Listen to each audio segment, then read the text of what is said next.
Hi, thanks for joining me today. This is a tip from step-parents who've been in a step-parenting situation a long time, and they have something to tell you if you are a newer step-parent. It's something to be wary of.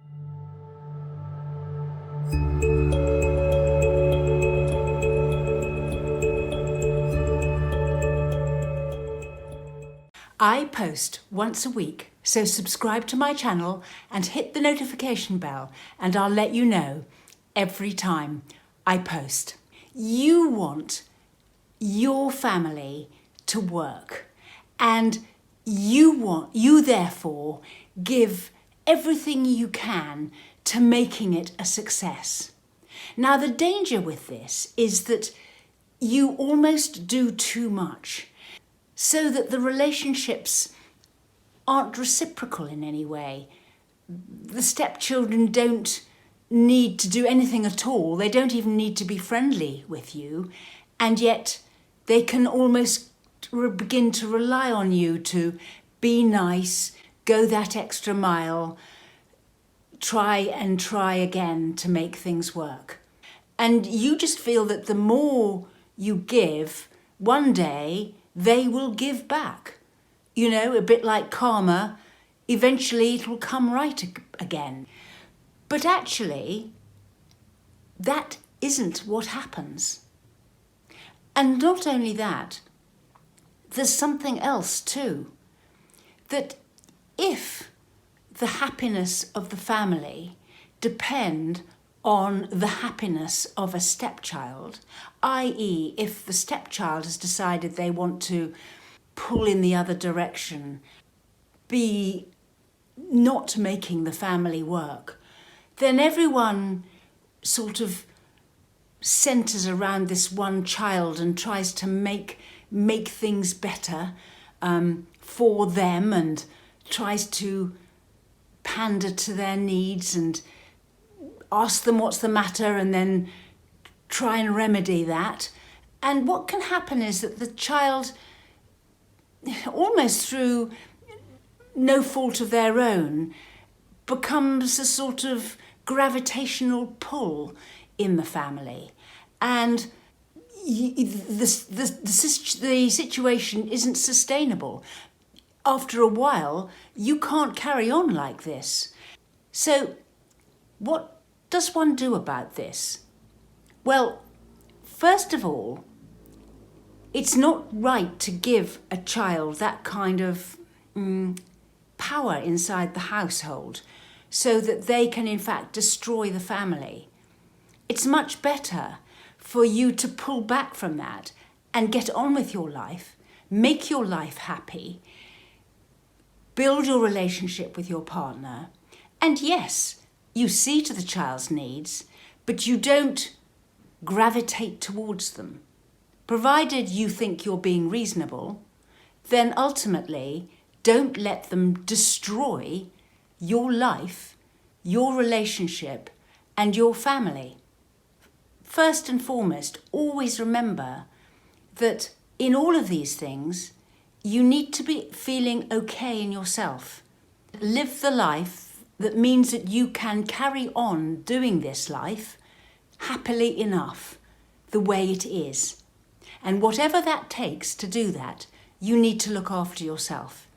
It's a bit like how they describe putting on your own oxygen mask in an aeroplane before helping children. You've got to be able to keep on being able to live a happy life, breathing that oxygen, and then you can help others. So make sure that you're not ruining your life because you're being drained by somebody else. Look after yourself and then you're in a position to help others. So what are the things that you need to do here? First of all, you need to put yourself in number one position and give yourself a life within your stepfamily that you can continue living. And that might mean developing interests outside the home, having a sort of parallel life. So you've got something going on outside the family, an interest, a sport, a hobby, a group of friends that you can see independently of the family. So you can balance the family and then be able to contribute to the family when it's needed. Then you need to make sure that you're not pandering to people inside the family unreasonably. Of course, meet their needs, but don't start ruining your life to try and please other people unnecessarily. You are who you are. You're in a partnership with your partner, and that is important. And then it's important not to let the children take over and demand that life revolves around them. It's not good for them, and it's better to keep the partnership together and keep yourself secure and happy, and then manage the other aspects of the children. What I see here is that this doesn't go wrong immediately.